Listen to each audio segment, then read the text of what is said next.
So the saga continues.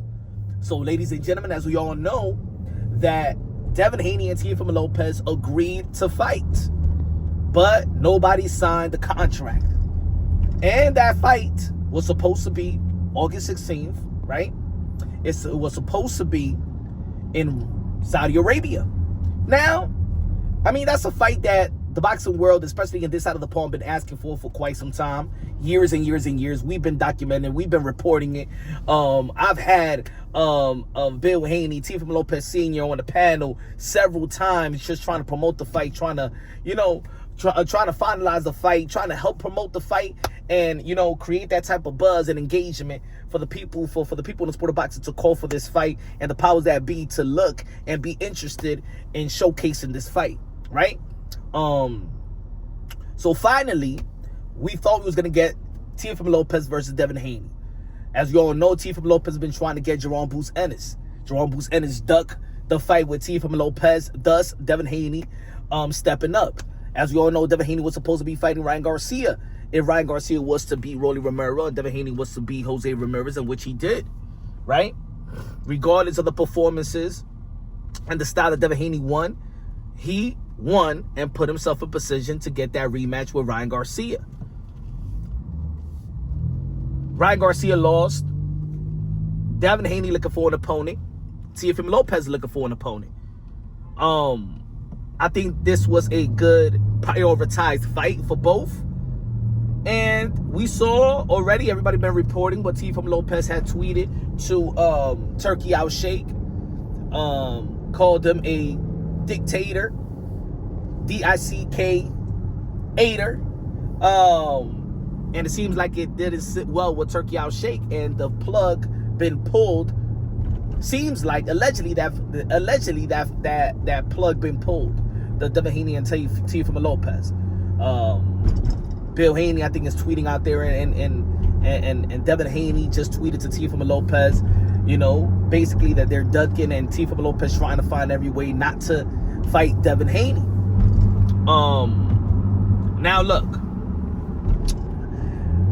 I don't think that anybody is scared of Devin Haney. That's number one. It's just the style. I don't think that Teofimo Lopez is scared of Devin Haney and stuff like that. I think that these guys know each other since they was youngins and stuff like that. And I don't think both of these guys is afraid of one another. But let me say it like this. First and foremost, I want to talk about this fight being in America. Not being in America. I think, as much as I would like to see it in America, I don't think the Americans deserve this fight. Because let's be real, let's be honest. Teofimo Lopez and Devin the Dream Haney are the most accomplished fighters of this young generation. I can say that Teofimo Lopez has a better resume, better accomplishments, and things of that nature. But a lot of boxing fans always want to shame and devalue Teofimo Lopez. Oh, he never sold pay-per-view. Oh, he don't sell out arenas and things of that nature. Y'all always trying to devalue him in terms of his gates and pay-per-view, right? Devin Haney the same way. I mean, these guys are the most accomplished, but these guys are the most hated. And you guys try to devalue their worth so much in America, then you know what? If y'all feel like they can't sell, nobody want to watch them and stuff like that, might as well put that in a place where everybody gonna respect them. Most of the people gonna respect them, and people are willing to not devalue them and pay them what they feel, and people are gonna go out there and watch. See, if the Americans wasn't, if the toxic American fan base was not sending a message to the powers that be that these guys are not worth it, then they would have put probably this fight in America, just like they trying to put Bud Crawford versus Canelo Alvarez, in which they could easily put this in in Saudi Arabia. Okay, so I get that out of the way. I'm all right with that fight not being in America, because I don't think the American toxic fan deserve it, because Teofimo Lopez and Devin Haney gets disrespected by the American boxing fan and devalued with their worth and things of that nature. Now, there has been also rumors there that Teofimo Lopez already, before the Barbosa fight, already signed that there was going to be a potential fight with Jerome Bruce Ennis. Let's not forget that that Turki Alalshikh said early this year that the winner of Devin Haney and Ryan Garcia, the winner of their bouts, right, May 2nd, they was going to fight each other, and then Bruce Ennis and Teofimo Lopez was going to fight. And then in the third fight, the winner and the loser will face each other in February 2026. That's what's planned. So Teofimo Lopez really wants the Jerome Bruce Ennis fight, but Jerome Bruce Ennis seems like he disappeared, just like when he had a contract on the table for Virgil Ortiz. It seems kind of weird the way that Jerome Bruce Ennis have his disappearing act when he's most needed to be out there and engaging and being transparent of what the hell is going on. But the Devin Haney and Teofimo Lopez fight, I'm good with it and I'm ready to go, right? But Teofimo Lopez, as he's been for quite some time, very controversial, turns off a lot of people in the power entities. Let's not forget that Teofimo Lopez had a lot of things to say about Bob Arum, Top Rank, The Zone, Matchroom Boxing, Eddie Hearn, Showtime.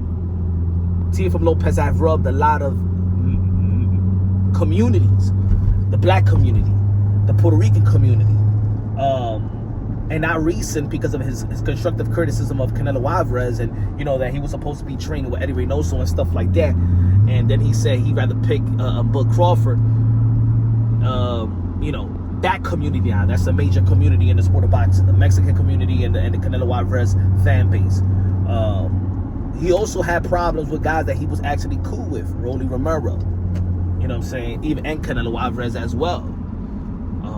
And these guys have been there for Teofimo Lopez, and you could question the character flaws of Teo if he has problems with people that was there for him when he was down. That's something that he really has to, there is perception out there was public, and then there's behind the scenes. I don't know if things is cool behind the scenes with Canelo Alvarez. I know that they back Rolly Romero and Teofimo Lopez is back as friends, but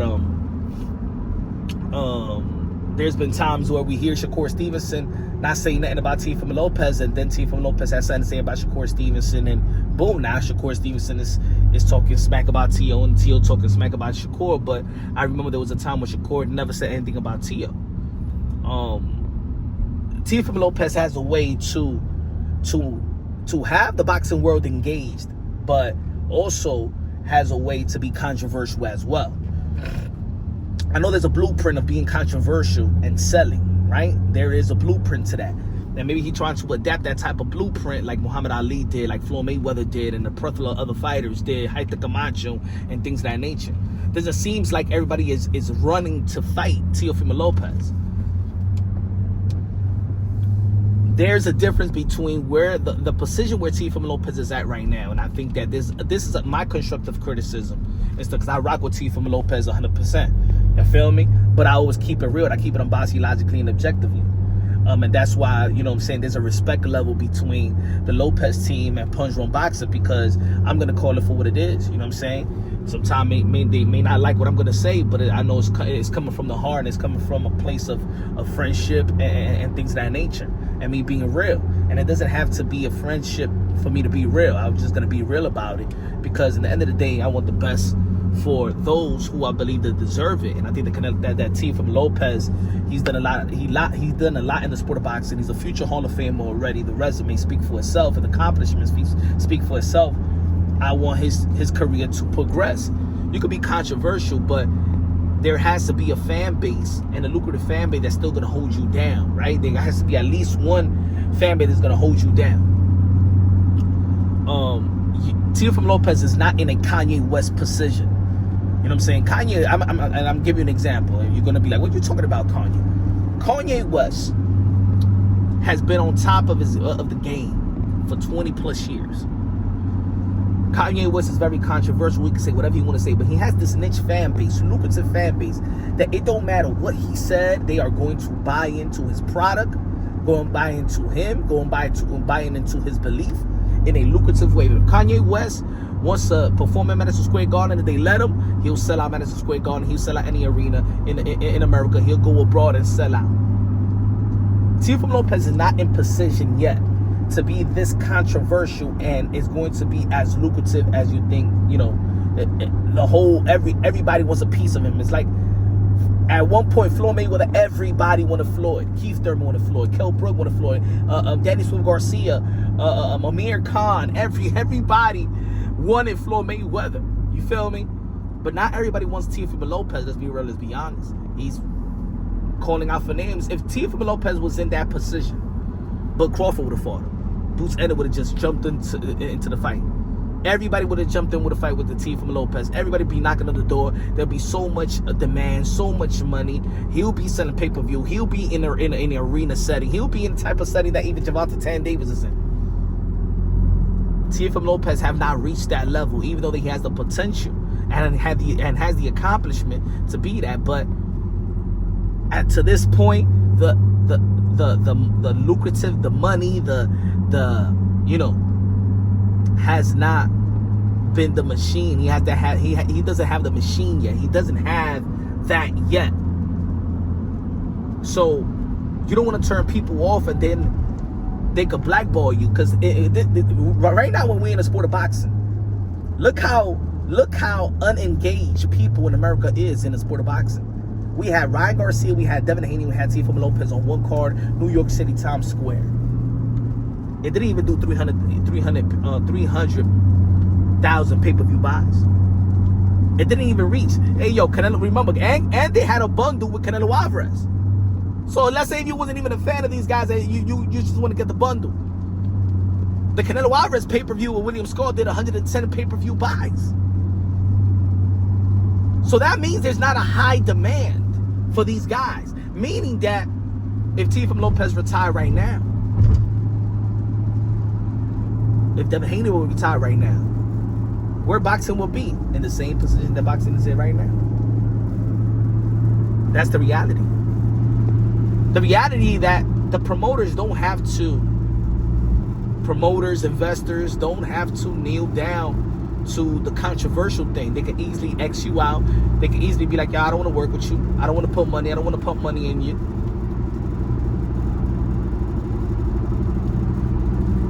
Sometimes Teofimo Lopez go after innocent bystanders that don't deserve Teofimo. It don't deserve for Teofimo Lopez to go at them. A lot of people be minding their own business, just like Steven Espinoza, Showtime, and when he said the things about the zone, and it was Eddie Hearn's fault, that the reason why George Cambosa and things of that nature, Todd Above, Bob Arum, well, sometimes Bob Arum is cool, sometimes Bob Arum is not. Top Rank is bad. ESPN is not good. Even though that I believe, of course, as we all know, throughout his career, I think that the politics of the sport of boxing has played Teofimo Lopez, has tampered with his legacy. The WBC did, ESPN, saying that he's an undisputed, and then the next time he's just a former lightweight unified champion. I can understand the frustration. I can understand the snub. It's a snakish game, the sport of boxing. So, Turki Alalshikh may be pulling the plug because what Teofimo Lopez tweeted. Yeah, at the end of the day, Turki Alalshikh himself, when he was going at it with Canelo Alvarez, said that he don't care if he's respected or not. Doesn't care if he's respected or not. So this is the sport of boxing. He should grow thick skin. Turki Alalshikh should not be mad at Teofimo Lopez and said what he said or typed what he typed, and he's gonna pull the plug on it and gonna fire Teofimo Lopez. Hey, come on, man. This is the sport of boxing. As much as we talk that in the sport of boxing, people like to talk trash. Fighters diss promoters each and every other day, vice versa. Chris Eubank Jr. called all the promoters and Frank Warren a scumbag. Mike Tyson almost was gonna duff Don King in a live televised interview. We always have this back and forth with promoters and people that's putting in the money. We saw Eddie Hearn and Chris Eubank going at it, right? You know what I'm saying? It always happens. We see Canelo Alvarez come face to face with Oscar De La Hoya leading up to the Jaime Munguia fight. they're not going to stop the fight. We've seen Adrian Broner, you know what I'm saying, talking mad-ish about Mayweather Promotions, Leonard Ellaby at the time. The fight is going to keep on going. Because at the end of the day, boxing personnel, power entities, the investors understand that fighters got a chip on their shoulder as well. And they risking their lives, you just risking your money. Turki Alalshikh, you got to grow thick skin. Not everybody going to like you as well. Not everybody going to kiss your feet. Not everybody going to hold your hand. But, like we said, look at the names that I mentioned. These guys are on precision. They are in the high demand. It's Teofimo Lopez on high demand like that.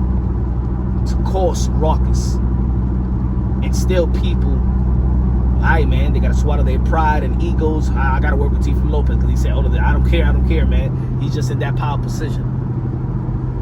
I don't think he's not the Kanye West of boxing. You know what I'm saying? He's not there yet. So he got to really watch out how he goes by his business. A lot of people feel like he could close a lot of doors and burn bridges for whatever reason. Yeah, at the end of the day, we don't really know what's going on behind closed doors and the contracts and negotiations. Teofimo Lopez was promised one thing and then given another. And then when he feels like, you know what, somebody is trying to shame me into taking something that it wasn't even planned and it wasn't even promised. The whole boxing world may see it as a problem because we just want to see a fight. But at the end of the day, this is their job. Just like people want to say, well, Boots don't want Teo. There's some legitimate, it's some legitimate that he wants to go to the 154-pound division, but in all reality, Teofimo Lopez will be the best opposition, the best accomplished fighter on his resume. It just makes sense. The Devin Haney and Teofimo Lopez makes sense as well. People got their reasons. That doesn't mean that we gotta like it and understand it or support it or enable it. I believe that this fight is gonna happen. Devin Haney versus Teofimo Lopez. Nobody at the moment, nobody's asking for Devin Haney, but nobody's really trying to knock on Devin Haney's door to fight that type of style. And nobody's knocking, nobody's knocking on the door of Teofimo Lopez as well. So Teofimo Lopez got to come to the grips. Both, yo, whoever's trying to feed you food, man, eat that shit. It ain't that bad. Let me know what y'all think, man. This is Punch on Boxing, aka Mr. Moonshine himself. Love y'all. God bless. And on to the next.